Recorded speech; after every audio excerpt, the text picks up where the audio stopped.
Almost there.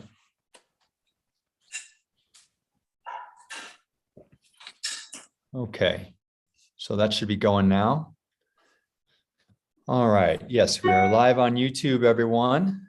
So what I'm going to do is I'm going to just open this up to anyone. So at the bottom, on the bottom of your Zoom screen, there's a little button that says reactions. And if you click on that, you'll see raise your hand.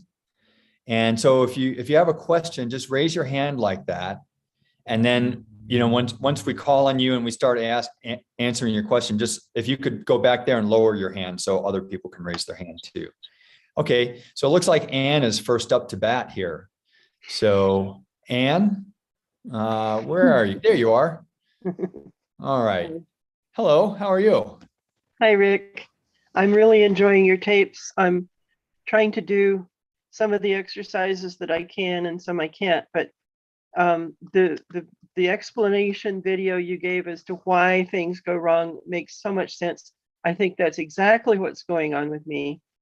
But I've got an ongoing sharp pain in my left buttock, right in the middle. It feels like it's inside in the hip, but I don't know. It could be, people have said piriformis or whatever, but it seems to also be related to the bottom of my kneecap on the outside. They call it lateral side of my kneecap at the bottom.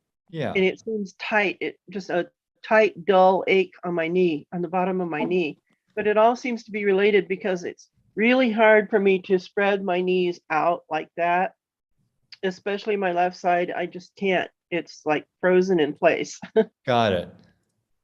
So when you say that, Anne, where is that restriction coming from, do you feel? Is it coming from your hip joint that you can't open up your leg, or is it coming from something going on with your knee?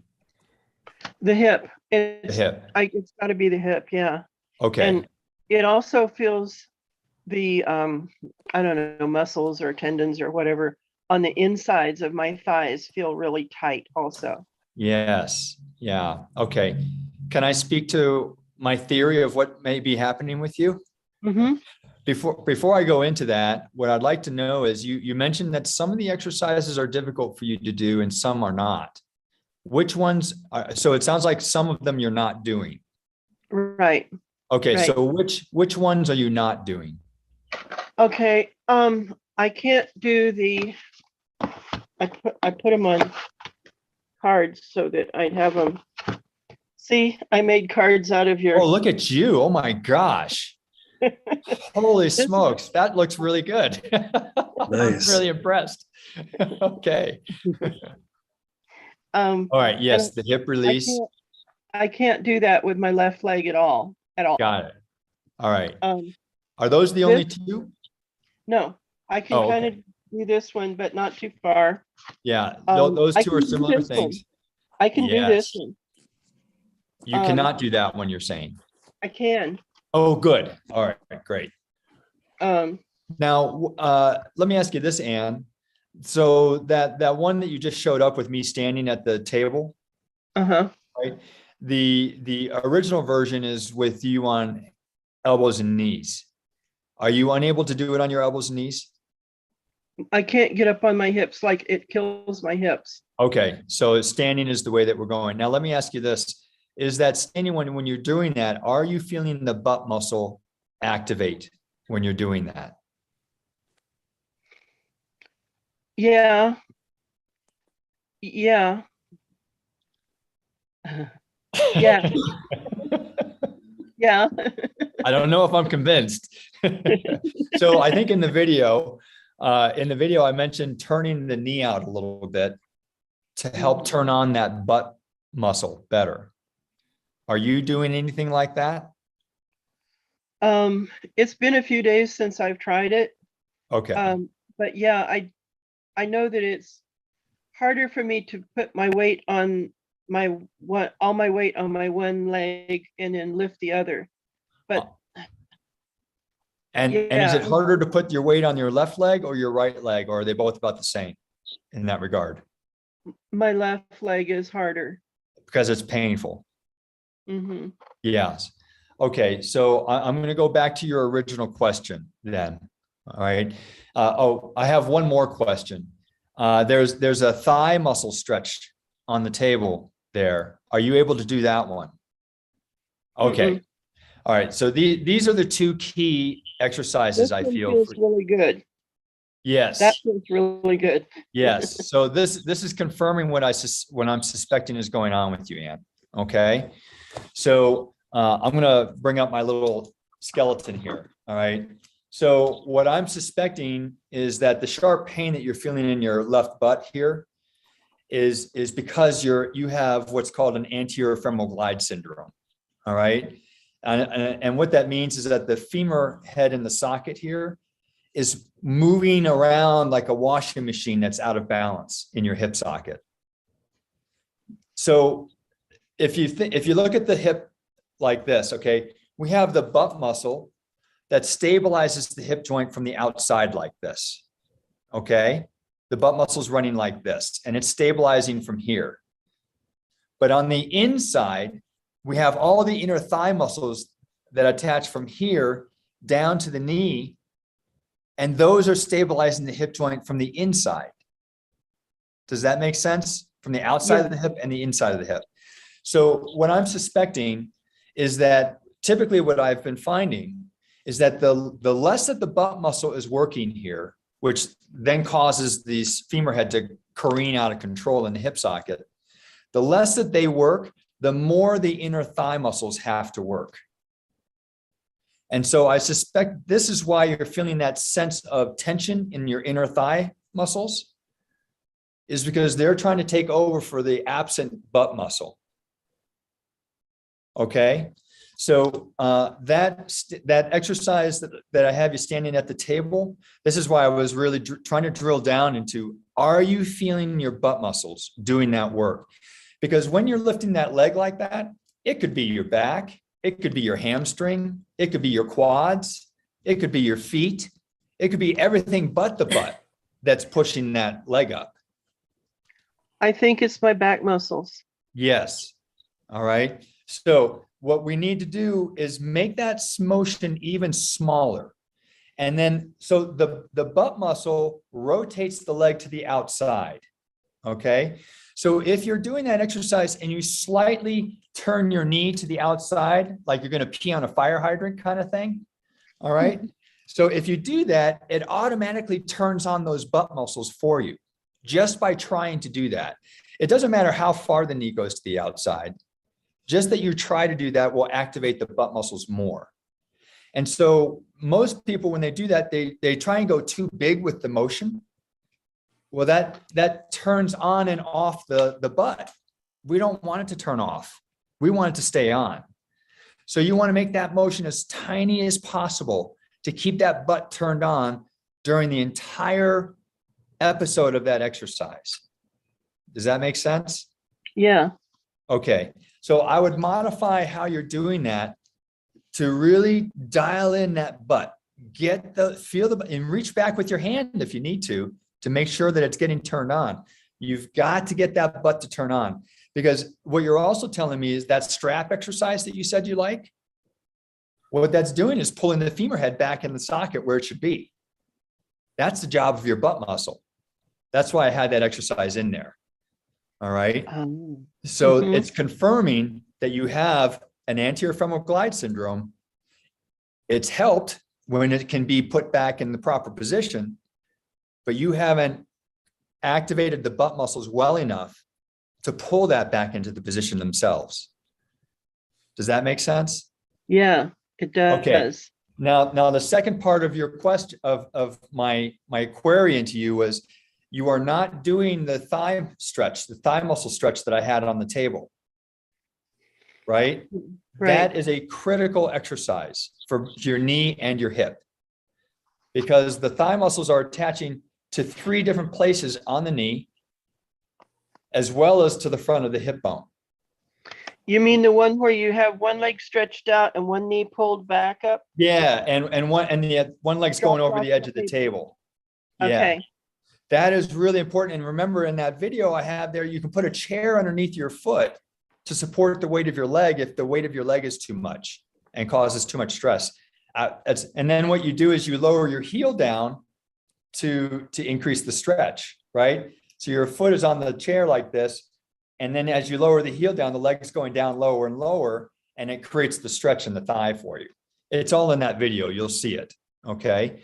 But that is a critical one, because what that muscle is doing is potentially pulling this bone forward, and it alters how this hip joint is acting in the socket. This hip bone is acting in the socket. So not only do you have the butt muscle that's not controlling this, you have a tight thigh muscle that's tilting this forward and creating an unnatural way for that hip joint to be working. Does that make sense? Yeah. Okay. And because it inserts into 3 parts, one of the muscles inserts into the outer part of the lower leg bone here. So when you lower that leg down, you may find that, oh, I need to lower it way out to the outside, because if I lower it straight down, it really hurts my knee or my hip or something. All right. If you need to lower that knee to the outside, then it means that your IT band is too tight. All right. And that's the one that's inserted in the side of your knee that you were talking about. Okay. Mm-hmm. So those 2 exercises would be the 2 that I would really drill down into.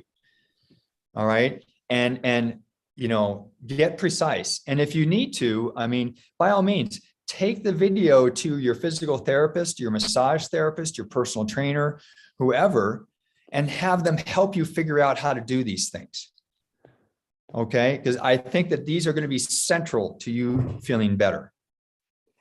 Well, it's only this week that I've been able to snag a massage table where I can lie down and try and get my leg to hang over because before I had nowhere to do that. Yeah. Yeah. So, A massage table is a small investment to make for something like this, because frankly, if your thighs are tight, likely they're going to get tight again. And so you might as well have the perfect setup to get this done, and just they're less than $100 to buy one, but just spend whatever money you can to get the right setup. So it's there waiting for you. You don't have to hassle with it or anything. It's just there. You just do it and you'll feel better for it. So those would be the 2 things I would start with. And then once you get those better, then I would really focus on the gluteal walking, because that's the reason your butt is not turning on in the first place, is because of your walking pattern. All right. And in the videos, I have a taping technique where you tape the backs of your knees. Did you see that one? not yet. No, It's in the extra help section. It's in the extra help section. And the reason the butt muscles are turning off when people are walking is because they're locking their knees. So what that does is it's a little technique to tape your knees so you can't lock them. And that forces you to use your butt and leg muscles more, which then starts to align everything correctly in the hip joint and the knee. Well, I've been really, sometimes I really I use a walker to walk with, and I kind of lean forward, but I've been really concentrating. Am I blocking my knee? No, I'm not. I'm making sure my weight is over my foot when I place the foot, but it still doesn't help. It doesn't seem to help. And when you say it doesn't seem to help, do you mean that your butt isn't turning on? I mean, I think it's because my butt isn't turned on. Okay. Yeah. So I wasn't sure why, but now I think I know. Yeah. So I'll believe you that your knee is staying unlocked. But what you need to do is actually use your hand, put it on your butt cheek when you're walking, and see if you feel firmness there, right? And if you're not, then we need to fix how you're walking to get that to turn on. Because everything you're telling me is saying, I have an anterior femoral glide syndrome. I do that strap and my hip feels better, right? All you're doing is putting the femur head back where it needs to be. Now we need to get the muscles to do it. And the butt is the only way to do it. And the only way for that to happen is walking correctly. Ultimately, the other exercises will get you up to that point where the butt is strong enough to do all of that stuff, but the walking is the cream. Once you can walk perfectly, then you won't have to do any of those exercises. Hmm. That's what they're all leading up to. Great. All right. Thanks. I hope that helps, Anne. Yeah. Okay. Thanks for being here. Okay. Let's see. Well, Christina has been patiently waiting. You can go ahead and put your hand down, Christina, and then I'll answer your question. How do I put it down? Oh, you just did. Oh, okay, good. Oh, Alan did. Thank you, Alan. I did a lot better this week. Great. You explained to me the previous week to do everything like this, and then Yeah. I started to sleep like that. That made an Yeah. enormous difference.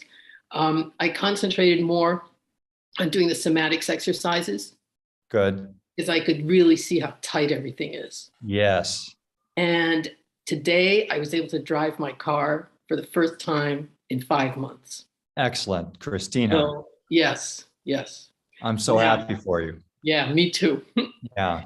Now that being said, Okay. driving the car is fine, but getting in and out of the car is a whole other story.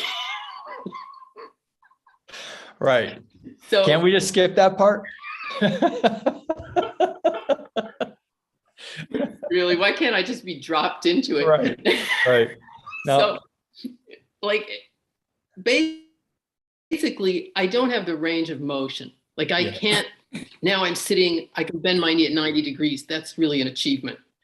A lot of the exercises, I can't do them because the knee simply won't bend. Because of arthritis, are you saying? Do you have an arthritic knee? I don't think I do. Okay. Then why do you think that it's not able to bend? I Tight have muscles? I don't know. I feel it like, okay, this is the knee, whatever it is that's on top here is pulling. Okay. Thigh muscles. I mean, it sounds like your thigh muscles. Or a tendon or something that attaches to the center of the knee. Yeah. So my guess, Mike, or I want to say also that's related to this, like going up and down the stairs, impossible. are you Especially sitting going right down. now? Are you Am I sitting right sitting? now? Yeah. Yes. Is your knee bent at 90 degrees when you're sitting? Yes. Okay. So when you say your knees can't bend, what do you mean your knees can't bend? Okay, when I'm lying on the bed and you do that exercise you just explained to Anne. Oh, that one. Got it. No, wait. I had to think. No, it's the first one where the legs do this and then it like folds in and folds out. Oh yeah. Yeah. The warm up, Like- the somatics thing. Yeah, like no, I can do it on the left side perfectly. But on the right side, I can maybe bring my knee with the leg out like this, maybe 3 or 4 inches above the ankle, and that's it. Not even 90 degrees. Okay. Let's look at that. So this is what I tell people to think about. When you have something as limiting as that, that's going to be your measure a week or two down the road to see if that's improved. All right. Okay. So it's not that you shouldn't do that exercise. Just do it. Don't kill yourself because there's a barrier there that we haven't solved yet. Right. Mm-hmm. So Yeah. why would you hammer that barrier all the time? So Yeah. go through the rest of the program, focus on the other things that you can do. And what would be interesting, I think, Christina, is if you, at the end of the session, you went back to that exercise again to see if you could move.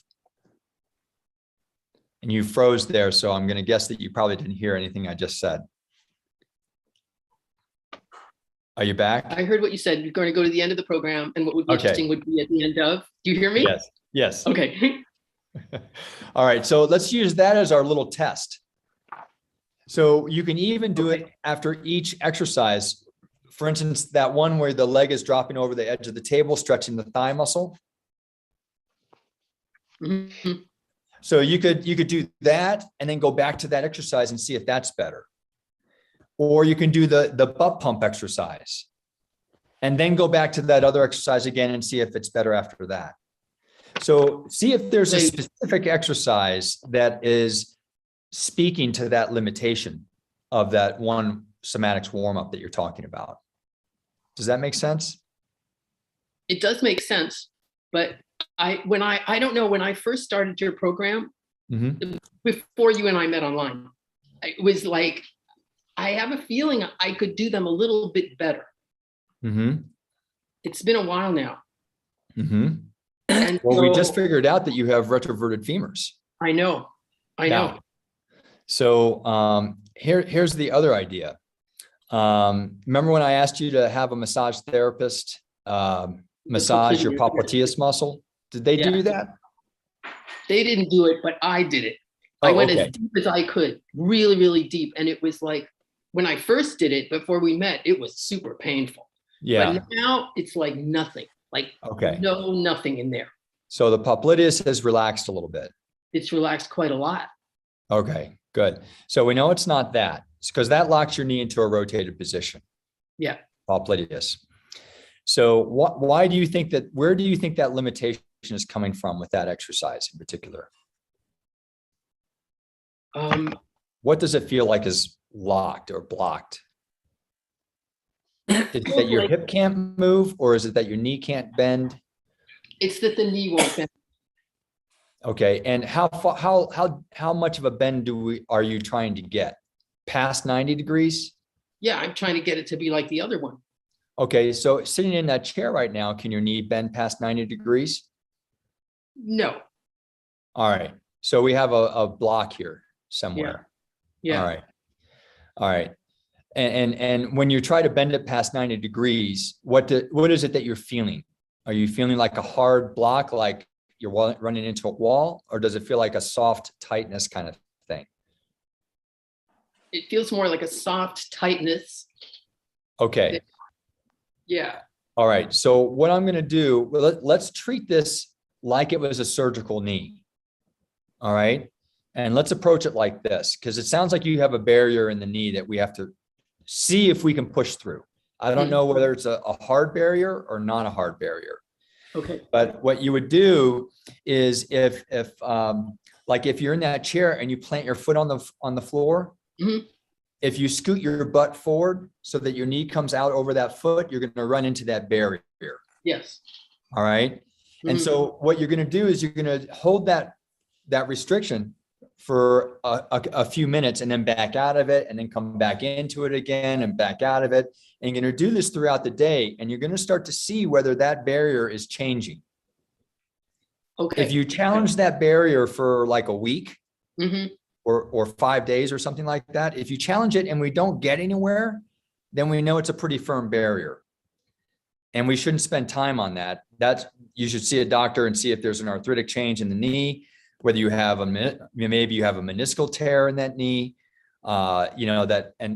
there's some mechanical block in the knee. You know what I'm saying? Yes. So that's how we're going to, let's see if that's a mechanical barrier or a soft tissue. Because if it's a soft tissue barrier, it should change relatively quickly within just a couple of days of you trying this. Okay. And then that will help you move forward with how you want to. Do you want to go down that surgery road? Are you happy with living with that barrier?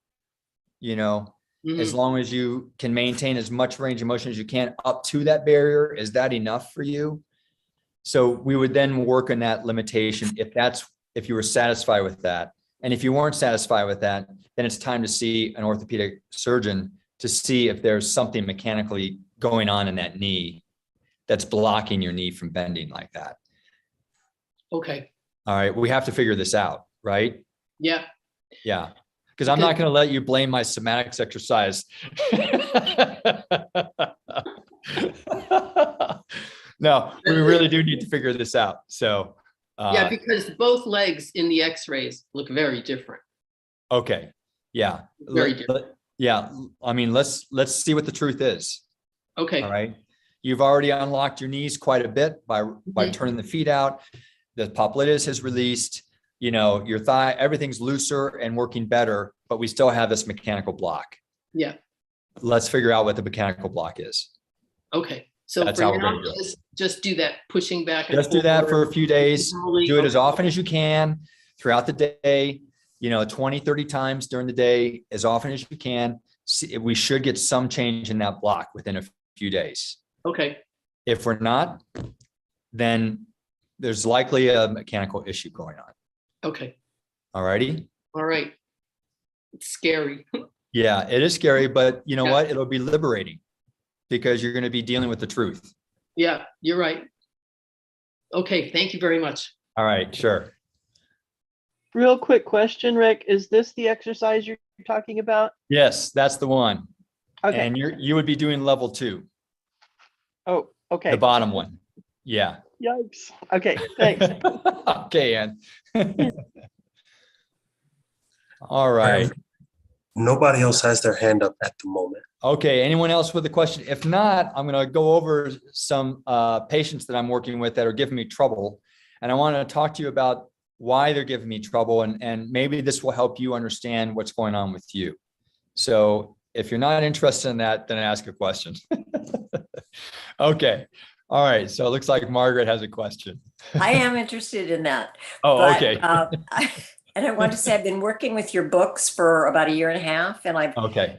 really improved my hip and my shoulders. But I've Great. been fighting my whole adult life with pain between my shoulder blades. I have a little bit of kyphosis, Okay. a bit of forward head. And so if I'm doing anything where I'm working or standing up, it starts really hurting. And I got your full program last week.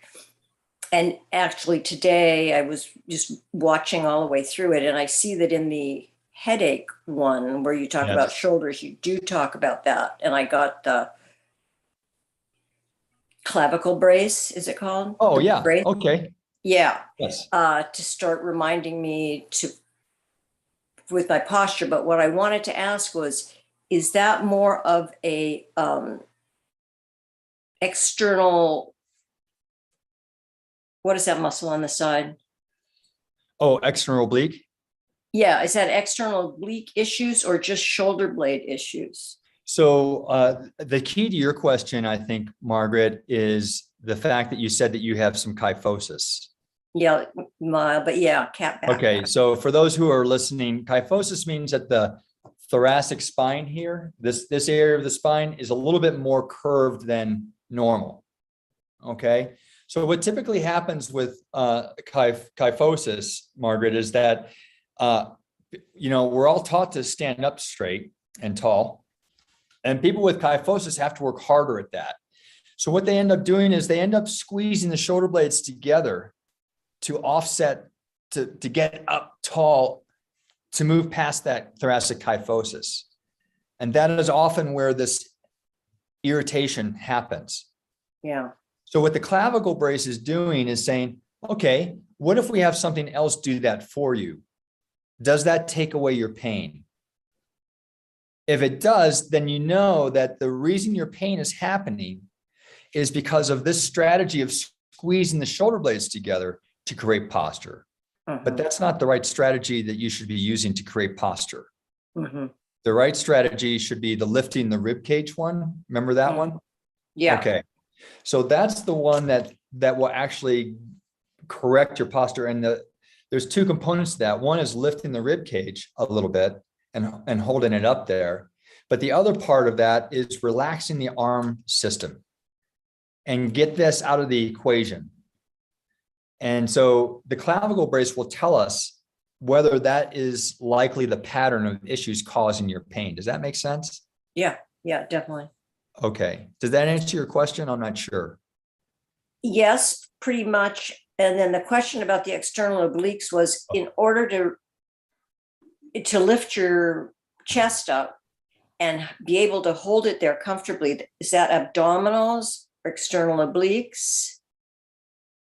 I'll tell you what, you can stand up and do that and name a muscle that isn't working when you're doing that. Yeah. All of the above is the answer. And if you do it too much, you're over recruiting your back muscles, right? It doesn't have to be this massive lift. It needs to come up maybe this much, just a tiny bit. And you'll feel the core muscles activate to hold that up a little bit. And then you can just relax. So it doesn't have to be this big thing. Okay. So be careful with that, especially with kyphosis. You're going to want to overcompensate for that kyphosis because it's pushing everything forward and down like this. Yeah. And you're trying to fight that. Yeah. All right. Another interesting thing would be, do you have a foam roller at home? Yes. Do you ever lie on the foam roller on your back and try and open Yes. that up at all?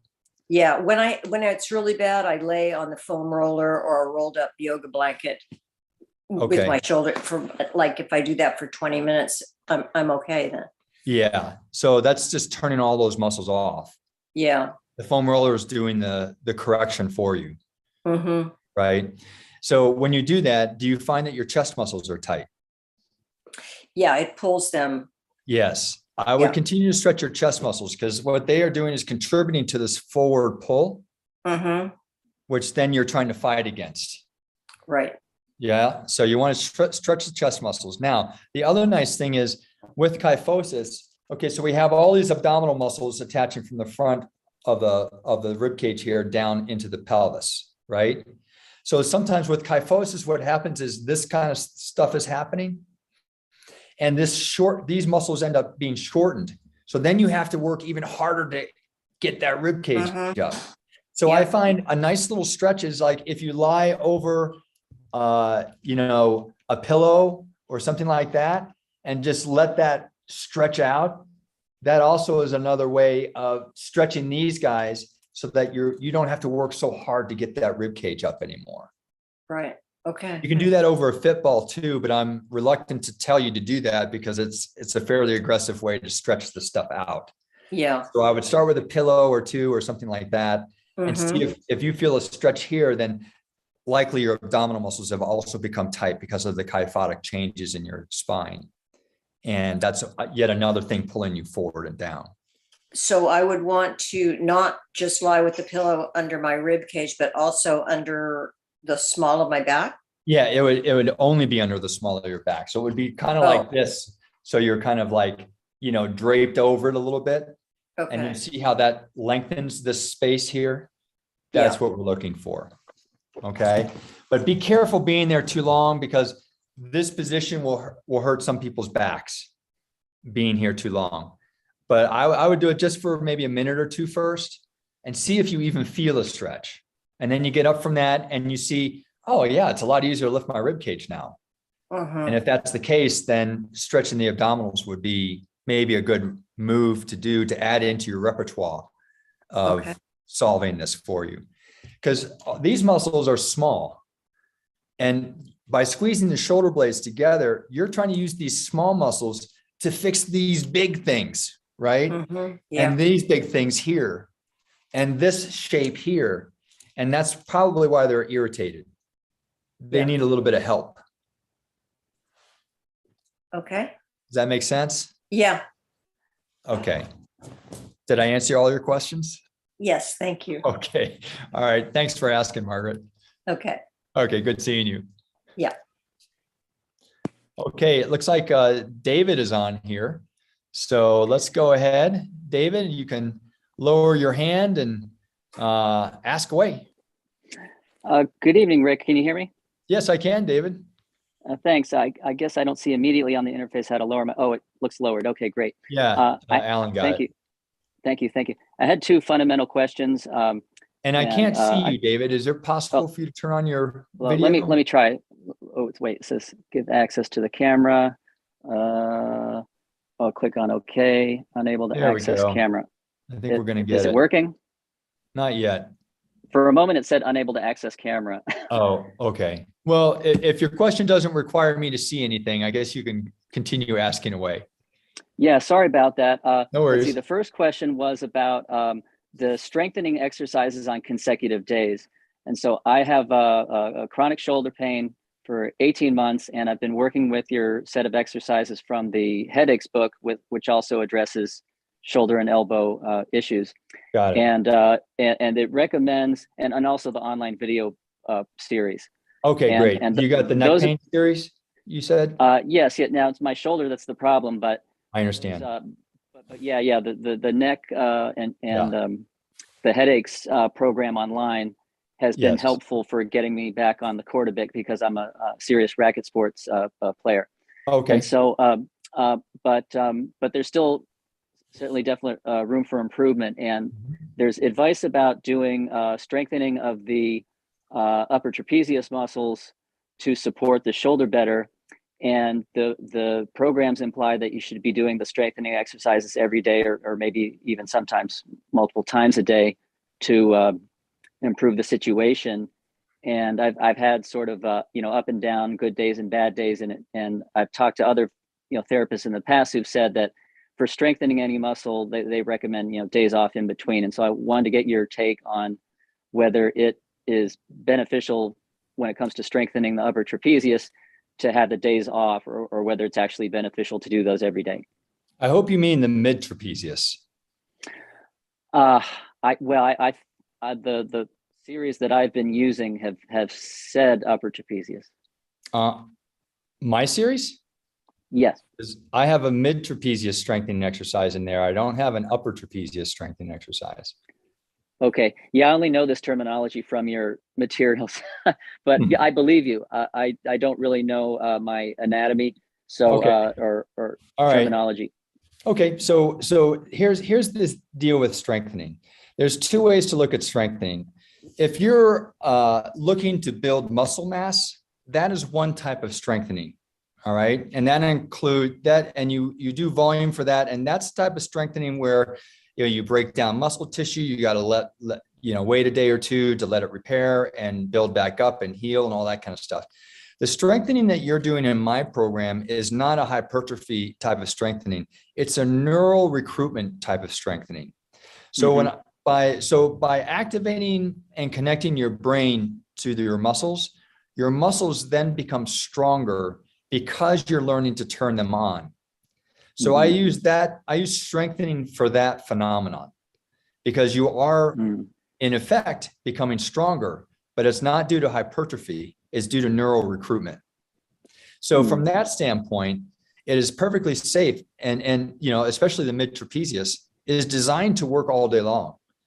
So it's perfectly safe to do that type of strengthening every day. In fact, it's preferred because we need to develop a tone in that muscle group to support your shoulder girdle system. That sounds great. The two exercises that I guess I've been doing the most is one, the sort of the face down arm circles in the back. And then the second one is the wall raises. I think both of those are supposed to be designed to activate those trapezius muscles.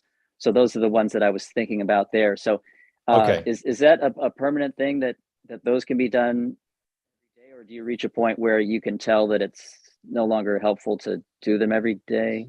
Yeah. So generally, is your shoulder pain in your racket hand?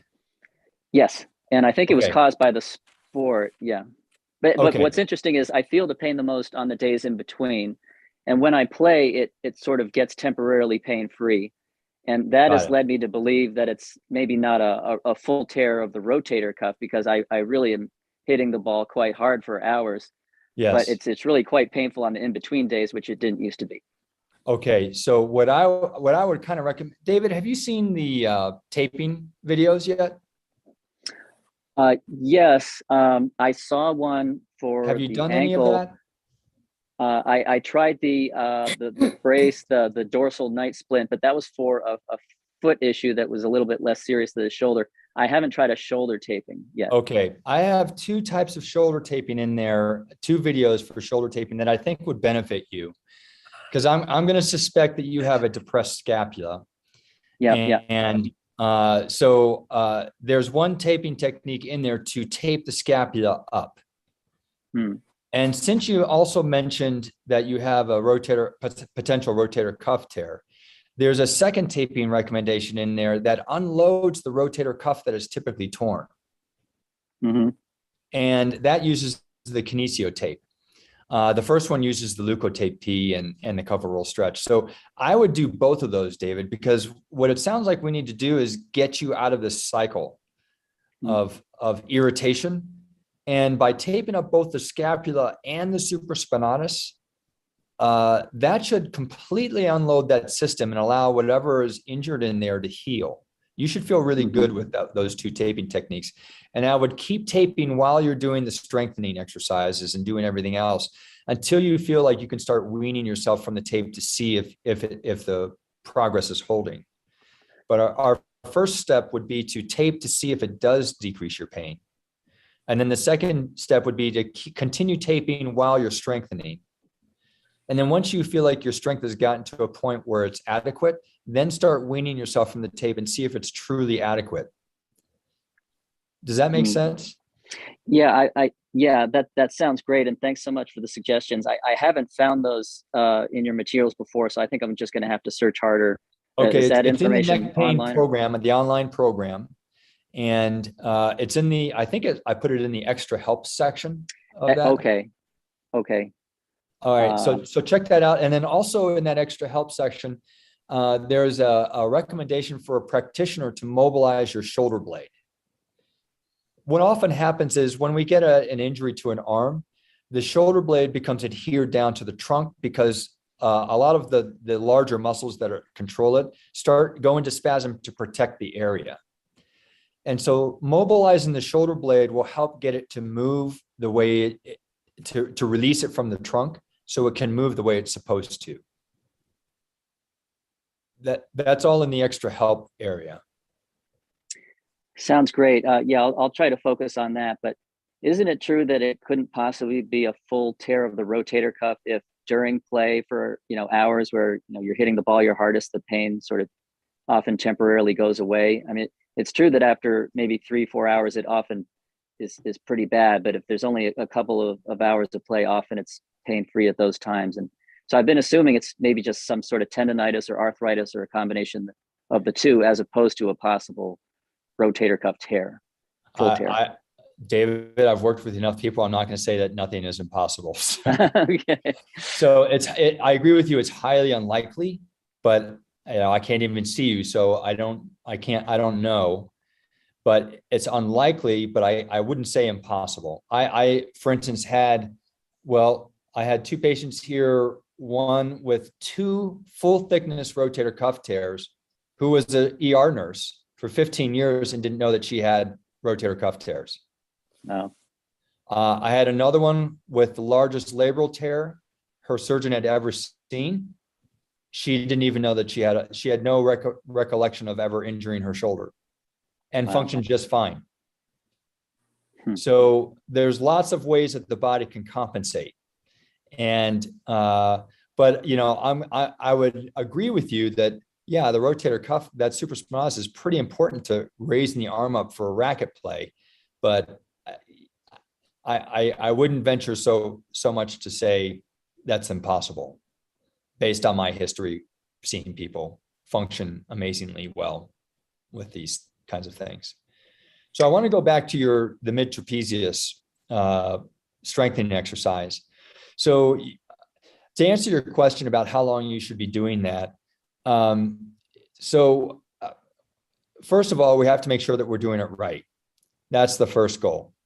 The second goal is if you're doing it right and it's become easy, and since it's in your racket arm, I would put up to a 3-pound weight in that hand, max, when doing that. And if you can do a 3-pound weight in your hand doing the mid trapezius exercise correctly for 10 reps one way and 10 reps the other, then I would suggest that your mid trapezius is strong enough. Mm-hmm. And then at that point, you can start weaning yourself from that exercise.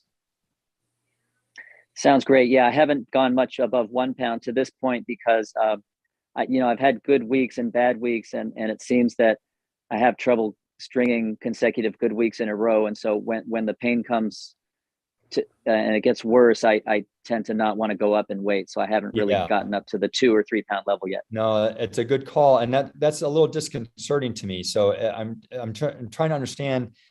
Do you work at a computer or something, or what is your job that you do that may be irritating this, other than? Well, and that's true too. Yeah, between the days when I'm playing, I do have a 9 to 5 kind of computer job where I notice that after a few hours at the computer, the shoulder does get sore, and I do wish that I could spend more time, stretching and resting and doing therapeutic things as opposed to the typing motions and the repetitive mouse motions that I think just irritated and bring the soreness out.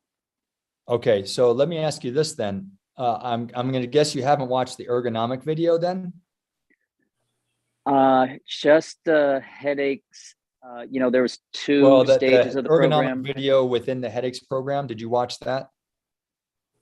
Not necessarily, because I was focused on the stage 1 pain relief videos and then the stage 2 Right. restoration videos. Yeah. I was mostly focused on those two. Yeah, I would lay off the restoration for now because you're not out of pain yet. Right.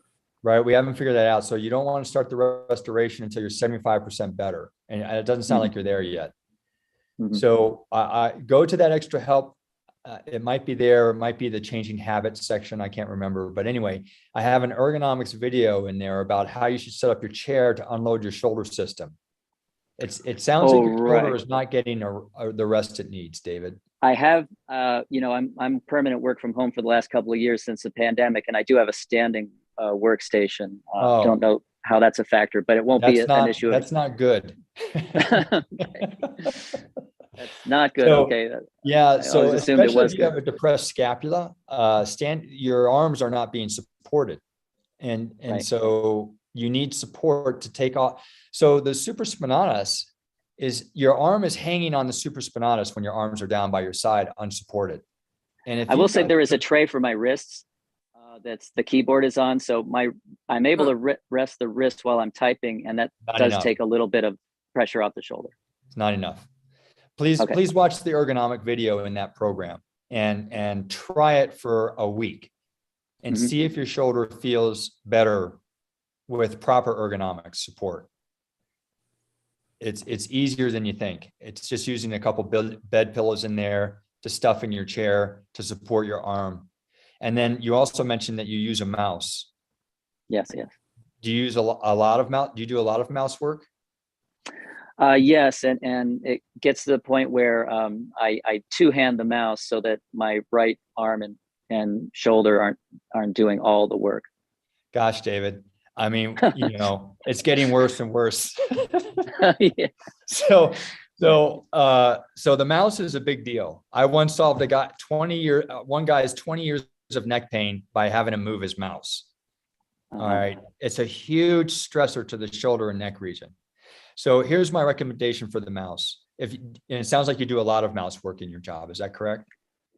Well, maybe not as much as, so I'd say a medium amount compared to people who use computers. Then that's a lot to me then. So what I would say is I would have your mouse, basically your elbow and upper arm should be resting, where the seam of the shirt is, right down the middle of your trunk here is where your arm should be when you're working. And wherever your hand is at that point, when your arm is there, that's where your mouse should be. And so what I have people do, especially like, medium to high volume of mouse work, is bias your keyboard to the left a little bit and put that mouse a little bit more central just for a week and see if your shoulder starts to feel better. Because I'm going to guess that it is under constant assault because of this ergonomic setup. There's something that you're missing here, and I'm going to guess that it's your ergonomics. Okay, that's good to know. You sound like you're a fairly fit guy and you're doing all the work, and I believe that you're doing those things correctly. So I'm now going to look at your ergonomic as the stressor to the shoulder, because it sounds like it wants to be better and it can feel better, but you just can't consistently keep it better. Yes. So let's go to ergonomics and figure this out and get the truth. That's great, Rick. I appreciate it. Sure, David. Thanks for calling. Okay. So. Yeah, I was going to say, we don't have any hands up at the moment. Yeah, I think mostly everyone asked the question. Well, either everyone's tired of hearing me or they know everything. So what I'm going to do, I've got a kind of a patient I wanted to talk about, because this is a common problem that we stumble with over in therapy. And this guy came in, he's not actually my patient, he's one of my therapist patients, but I see him for laser treatment. And he has a chronic hamstring insertion strain. And it's where the hamstrings come up the back of the leg and they insert into the tailbone, right here. And that can become strained and irritated. Well, what often is the case is, if you remember me talking with Ann about the adductor muscles, the inner thigh muscles, one of those inner thigh muscles attaches almost right where the hamstrings also attach. And I have found that chronic hamstring insertion pain is often actually an inner thigh muscle issue. And when we massage the inner thigh muscles, magically the hamstring strain goes away, because it wasn't really a hamstring strain. It was actually an adductor muscle that's inserting near the hamstring. And so, and people just call it hamstring because they don't know that an adductor muscle inserts over there. They think it's their hamstring. Okay. And then the doctor hears hamstring and they say hamstring strain. And then that note comes to the physical therapist, and the physical therapist says, "Oh, you've got a hamstring strain." So this is how myths build in medicine. So anyway, one of the things that we did with him is we taped the backs of his knees, like what I talked with Ann about. And by taping the backs of his knees, that was the first time he felt relief from his hamstring strain, which is actually an adductor strain. Why did that happen? Because by unlocking the knees, it started to allow his butt to turn on. And I'll tell you, this guy has the flattest butt you've ever seen. It's so flat, it's amazing. It hasn't been working for decades, likely. So it has no tone in it whatsoever. So his first improvement was when we got his knees to unlock, and he started to recruit his butt muscles. And listening to me talk to Ann, the better that your butt muscles work, the less the adductors have to work, because it's a cross bracing system for the hip joint, right? So anyway, that's why I believe that unlocking his knees started to get his hamstring adductor strain to go away, because the system became unloaded here. It didn't have to overwork anymore because the butt was starting to work. So I was working with him today, and he said, "You know what? I think I've plateaued. My hamstring isn't getting any better."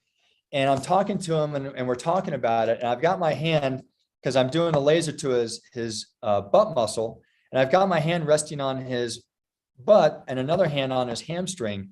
And while he's talking, every time he moves his head, he lifts his leg, the leg that's painful. And the muscle group that's lifting his leg every single time is his hamstring. His butt muscle never turned on. And I said, "You know what? I don't think you've solved this butt muscle issue because every time you move your leg, you're using your hamstring still and not your butt." He's like, "Are you serious?" I said, "Yeah." And so what we did is, and this is one of the things that, this is thinking like a therapist. All right. It's hard when it's your own pain to think objectively about what's going on. But if you can help start stepping back. So what I said to do, and he stopped taping the backs of his knees because he thought he was walking better. All right. I said, "Look, the thing that got you better initially was taping the backs of your knees. Let's go back to that again and see if that calms down your hamstring. If it does, what does that tell us? It tells us it's his glutes not firing yet, right? When we get the glutes firing, things calm down. When the glutes don't fire, things heat up again." He thought he mastered the walking, but apparently he may not have. We'll find out, because hopefully they taped the backs of his knees today. All right. So this is how pervasive this isn't a one and done type of thing for a lot of people, because you've spent decades creating these habits that have turned off key muscle groups. And it's, while it happens with some people that they can turn them on and boom, things are better, sometimes it takes a lot of work and prolonged effort and reevaluation of what you're doing to see whether you're really accomplishing what you think you're accomplishing. All right. So, that's why it's, I have on one of my programs, I have a checklist, and the checklist is to help you think like a therapist about what it is that you're doing. All right. Which exercises are hardest for me? Well, the ones that are hardest for you, like Ann, might be the ones that you need the most. So don't skip those. All right. I have them in there for a reason. Do not skip them, master them. And, come back, try to figure out a way, take them to a therapist to help you figure out a better way to do it if my way doesn't work well for you. But those are key muscle groups that I have in these programs. They're very important to master. And so, anyway, and then I think another question is, what exercise have I improved the most on? Well, if that exercise has improved the most and it seems concurrent with the pain relief that you're experiencing, then it tells you that that exercise is targeting the thing that's causing your pain the most. And so you can drill down into that exercise and go bigger with it, go deeper. And your more pain should go away then. Just like his pain went away when we taped the back of his knees, it tells us his gait pattern has a lot to do with this strain, right? Then he stopped. And I bet you his knees went back to locking again. All right. So we're going to get him back to this again. And I bet you his pain will start to go away again. So that's how, when you're doing an exercise, and it seems to be important. This is why I have these checklists here to help you think and understand what is important to me, what isn't. Well, first of all, every exercise in the program is important. So I have it in there for a reason. But specifically, the checklist is helping you think about how important is it? What am I struggling with? What muscle group is that? Oh, that's the butt muscle. Rick thinks I have an anterior femoral glide syndrome. Well, let's get that butt muscle going and see if I really do. And all of your questions are pointing to an anterior femoral glide syndrome, right? Let's double down on that theory and figure it out. Christina, we don't know whether you've got a mechanical block in that knee. So let's go into that and see whether that's really the case, right? Well, even as we speak, I have to say, during the program, I've been doing it and I could bend it. Like if before it was like this 90, Yeah, now I can move it in like this, great. just in the past 20 minutes or something. All right. So let's keep going with this and see how far we can get with it. Okay. All Yeah, I right. think we're on the right track. Yeah. And then David, the one thing that you haven't really looked at was the taping stuff and the ergonomics. And this is a classic, you're an athlete. Well, David's gone now, but I'm going to speak to him as if he's here. So David's an athlete. He plays racket sports, right? So most athletes feel that strengthening should be the thing that solves their pain. And so they're going to focus on the strengthening or the stretching exercises. But he didn't look at the rest of the program for the ergonomics because he has a standing desk and he was told that standing desks are better. Better for what? They're certainly not better for his shoulder, right? So you've got to ask these tough questions and really think about what it is that you're doing and maybe more importantly, what you're skipping. All right, because that skipping part is the thing that your brain is avoiding because you don't think it's important. But maybe that's exactly why you're having pain, is because you've never thought that that was important. Strong people feel like they need to get stronger to solve their pain. Loose people tend to think that they need to stretch more to solve their pain, right? So everyone likes to go to their strengths. No one likes to go to their weaknesses. Okay. Anne, you have your hand up? Yeah, just a quick question. So these taping things, if you get the tape and you put them on your legs, then do you take them off when you shower? How long do they last? Do you reapply them? Yeah, that tape will last for a week. Oh, so just Shower leave it or on not. during Yeah. your shower? Yeah. Okay. So this is, and I mentioned this in the video, that the reason it's so strong is because it has a very strong adhesive, and the adhesive has a higher acid content in it. That means it's going to break down your skin more, that potential. So the skin, especially behind your knee, is very thin and prone to rashes and breaking down and things like that. So the first time I let anyone tape, I have them wear the tape only for 4 hours. Take the tape off, no matter how good it feels, and look at your skin and see whether it's started to get a rash, breaking down, things like that. If it doesn't, then you can wear it as long as you like. If it does, then you can only wear tape for short periods of time. Got it? All right. Thanks. Yeah, my pleasure. Are you talking about the white tape that goes underneath, or the Well, you need both. top? So the white tape sticks to your skin well. That Yeah. has a high acid content in it. Oh, that's the one. But the Okay. brown tape also has a high acid content in it. It doesn't stick to your tape well, though. It sticks really well to the white tape, though. Okay. So that's why we have both of those. The white tape isn't strong enough to hold the things that we are trying to hold with the brown tape. So you need both of them together. Okay. Yeah. All right. Well, if there are no more questions, folks, that's all I had to say tonight. So thanks for letting me drone on. And Rick, I just wanted to say thank you so much. Your caring for people really comes through. I can really tell you're not just in this for the money. You really care about people, and I appreciate that. oh, my pleasure, Ann. Yeah, this is why, thank you. It's true. So thank you very much. And I'm glad you guys have showed up, and thank you all for asking your questions. It takes a lot of courage, as Christina knows, to get up there and actually ask a question in front of the world. So thanks for doing that and getting up and asking. So, all right, great, everyone. Well, I hope you all have a great evening. And as mentioned in the email, that this will be the last one for a little while, but I don't know when we'll start up again, but email me if you have any questions, and maybe we'll start them up at some point. So, all righty. Thank you. Thank you Okay. so much, Rick. Good luck, everyone. Thank you.